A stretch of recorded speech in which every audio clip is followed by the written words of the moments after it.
Hello everyone, this is Ruli01, and welcome back to What If Deku Had Lelouch Powers, Part 13. Okay. In the last part, we had Deku and the rest of Class 1A go versus the Big Three, and they started doing their internships. Now, let's go to the first day of their internship. Deku got to Night Eye's agency. It was told by Night Eye that they were currently doing an investigation of Overhaul and the Yakuza. Night Eye was slightly different from the other day. He was still serious, but dialed it back a little. Deku made a suggestion that if they were able to capture a member of the Yakuza, he could use his powers to get info and erase their memories of the event. That was a good suggestion, but it would prove difficult. Not many of them are out alone, and if they failed, it would reveal they were onto them. Deku went on patrol with Mirio, and then Eri bumps into Deku. Izuku would say, "Hey, are you okay?" Eri looked up at Deku, scared, but seeing him smile made her less worried, and she clung to him. Confused at her behavior, Deku looked closer and saw that she was covered in bandages and cuts. Something was wrong. Deku sensed something. Then Overhaul came out of the alley. "Eri, you know you shouldn't run away." Seeing it was Overhaul, Deku knew this was bad. Overhaul, "I'm sorry for my daughter. She tends to wander." Rio tried to get the two out of there, but Deku didn't budge. Then Deku would say, "Why is she covered in bandages?" He demanded an answer. "Eri is very clumsy. She falls down a lot. That doesn't explain her injuries and why she's afraid." Overhaul became a little bit irritated at the questioning and sighed. "You shouldn't get involved in other people's business. What's normal for others might not be the same for you." Overhaul stepped closer. Eri let out a small cry and clung tighter to Deku. "Don't let him take me." She had tears in her eyes. Deku used his Geass and Overhaul to tell him everything he did to Eri, and hearing everything made Deku's rage boil. He then commanded Overhaul to sleep. Later, the heroes came over to take Overhaul to Tartarus. Night Eye was upset that Deku took action on his own, but when he heard Overhaul's confession, it didn't really matter anymore. Deku made the right choice in this situation. With the information they got from Overhaul about the Yakuza base as well as their quirks, the heroes were able to take down the Yakuza more easily. The only strange thing is that all the research of quirk destroying bullets was gone. Someone had taken them. They interrogated everyone in the Yakuza base, but they had no idea where the research and the bullets could be. Deku interrogated Overhaul again for all the people that bought those bullets. Only name that stuck out was Rolo, and when he described him, there was no mistake. It was the same person he fought on Night Island. This wasn't a good situation. The Geass Order probably has the ability to store quirks. Eri was taken care of by UA. Aizawa was watching over her since they found out what her quirk was, and Deku and Mirio visited her regularly so she would be more comfortable. After a few days, nothing major happened until one day Deku received a call from C2. She was in distress. "Midoriya, they found me.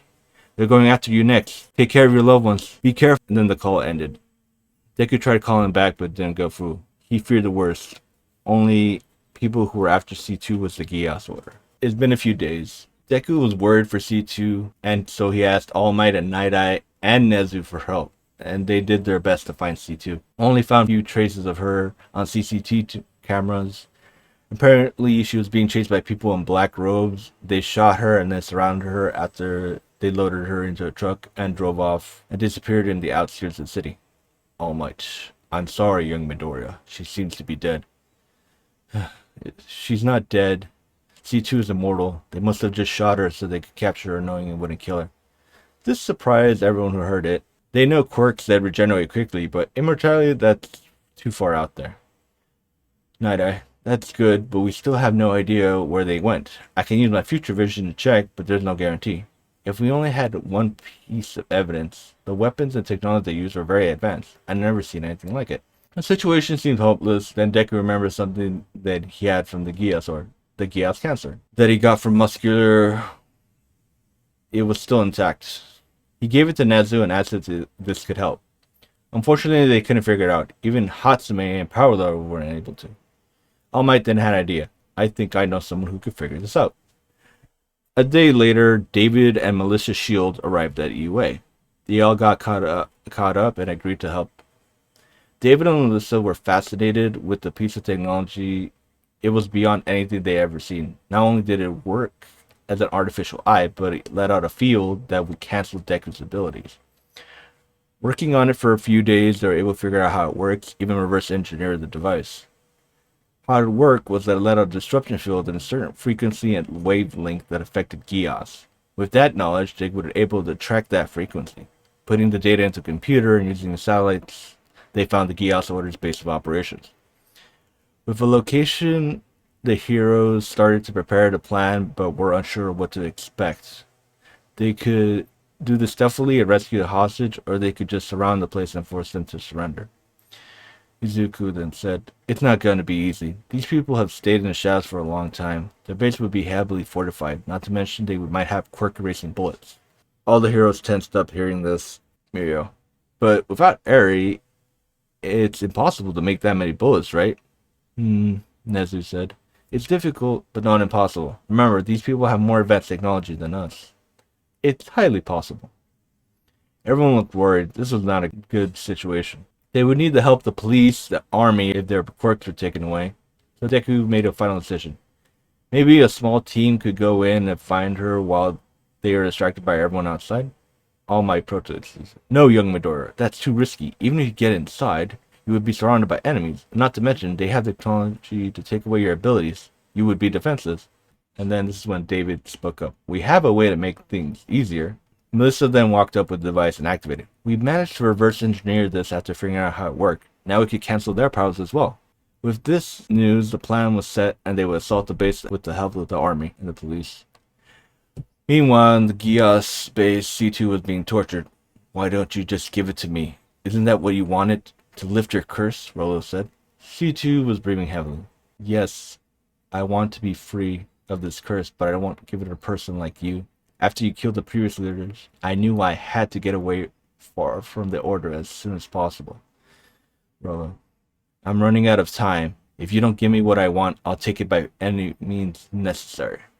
C2: "You're afraid that you'll die because of your Gios." Rolo's Gios stopped people's perception of time, but at a cost. His heart stopped each time, and it got progressively worse. He didn't have long left to live. Rolo shook this thought off. "It doesn't matter. We are close to finding a way to make them mark and making both Gios and the quirks exist at the same time. All the technology and research we collected, we are so very close." Rolo reveals on the screen all the research of the quirk booster, the quirk restoring bullets, and with our new partner, no one will stop us. The day came that the heroes, police, and army surrounded the base. It was a giant complex surrounded by a dense forest and mountains, so it was concealed and isolated. As the heroes made their move activating the Gios cancelers, a moment later they were bombarded with cannons and lasers. They took a small amount of casualties, but thanks to the heroes, they were able to block or get people out of the firing range. Deku powered up and was able to take out the automatic turrets and then move forward, but then suddenly the giant doors of the complex opened, and giant robots, nightmare frames, and Nobu stepped out. "You gotta be kidding me. They have giant robots and Nobu?" The Nightmares were all armed. They took flight while the Nobu started fighting the heroes. The Nightmares started to take out the army's tanks and the air force. The heroes take the enemies the best they can, but they are not prepared for this. Mount Lei transformed and pushed her way through the enemies, crushing some, but the Nightmare frames were too fast and they fired at her. She tried to block their shots with her hands, but she was being bombarded all over her body. Reiko, Nejire, Deku, and the other heroes that could fly would try to help the fighting the Nightmares. It was complete chaos. This was a war zone unlike any have ever seen before. There were many injured on both the hero side and on the Gios side, but they pushed on. As the battle goes on, it looks like the heroes are going to win, but then the ground breaks apart and the Nightmare frame bigger than the others comes out, the Siegfried. From the cockpit, Rolo could be heard, "Well, if it isn't the heroes, you won't be leaving this place alive." Rolo fires spikes that hits Mount Lady in the leg, causing her to scream in pain as she falls backward. Rolo then fires lasers and spins in a 360 degrees super quickly, injuring a lot of heroes and knocking people out of the air. Deku rushes in and pushes Siegfried with 50% of One for All, pushing it back but doesn't do much damage. Rolo then says, "Oh, it's surprising to see you here. I'm guessing you came to save C2. Where is she?"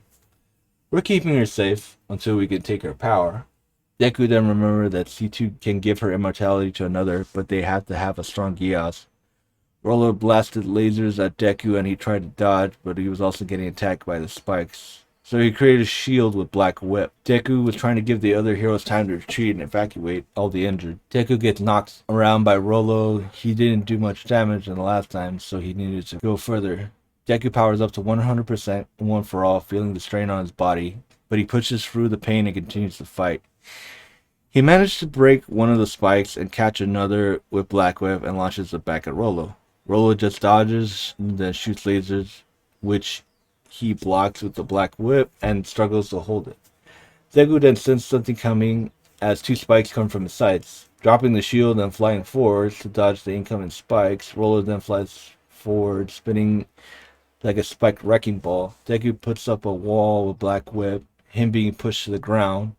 Deku struggles to stay on his feet as the Siegfried is crushing him. Deku keeps struggling, but he can't keep this up. He's at 100%, but he needs more power. So Deku does something dangerous. He goes to 1,000,000% for a few seconds, launching Rolo back far away. Rolo was shocked. "What the hell? How did you do that?" "Looks like that worked, but I won't be able to do that more than a few times before my body gives out." Deku felt pain all over his body. Deku blitzed Rolo, does a lot of damage, breaking the spikes off the Siegfried, but Rolo keeps firing laser at him in any direction, some hitting the heroes. Deku needed to end this and wasn't going to last much longer. Deku goes all out 1,000,000% with one last punch. Deku gets impaled by one of the spikes, but Deku keeps going. He punches the robot through a mountain. The Siegfried is destroyed and Rolo is dead. The battle was over, but Deku fell from the air. His body was in intense pain and he couldn't save himself. This was more likely how I was going to die, he thought. Before he hit the ground, he was caught by Uraraka.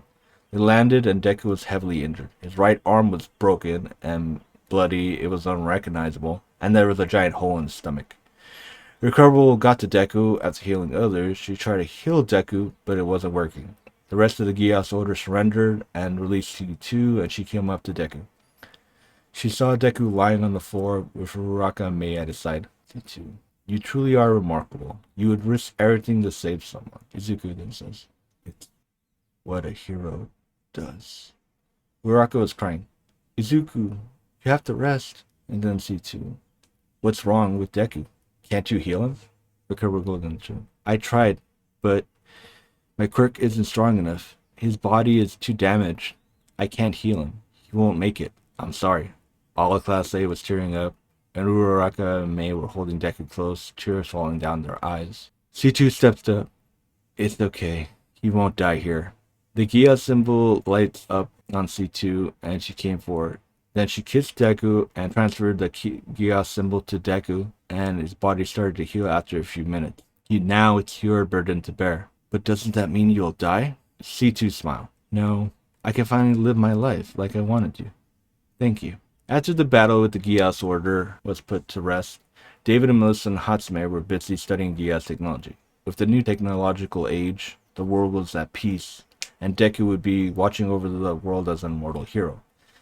C2 lives the rest of her mortal life happily, meeting someone and starting a family. Deku was worried he'd be alone, but thanks to his new power and One for All, he was able to make Uraraka and Mei immortal. He wouldn't be alone. He would have his 2 wives and his future children to keep him company. The end. Okay, guys, this is the final part of Geass Deku. I had a lot of fun and time writing it. I thought it would have been longer, but I didn't want to. I wrote this back then before the whole the Villain Academia stuff happened. So, yeah. If I redo it, I'll probably redo it better, a little bit fix the writing. Still keeps the same characters though, but yeah.